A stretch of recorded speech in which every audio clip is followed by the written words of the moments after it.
Hey everyone, welcome back to the video. In this video, I'm going to talk about how to turn off or on always on display on iPhone 17 Pro Max and how we can do this. As you can see, in my case, it's been already turned on. I'm going to show you how we can turn off it. So first of all, unlock your iPhone. You can give the passcode or Face ID, just give it.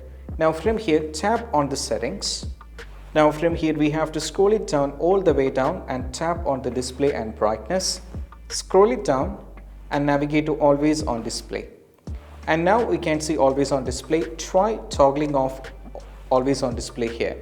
Now what happens is when you turn off always on display, what happens is it is going to, usually when you turn it on, it's going to drain the battery by 1% by every hour.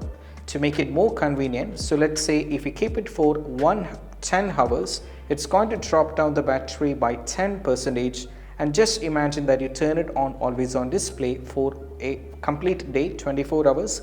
It's going to drain out the battery by 24%. Now you just go back over here, and if you lock the phone, you can see right now the always on display is being completely disabled. And you can just go back like this.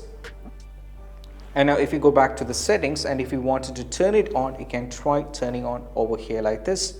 And this is what we have to do, and I'll see you in the next video. That's it. Bye.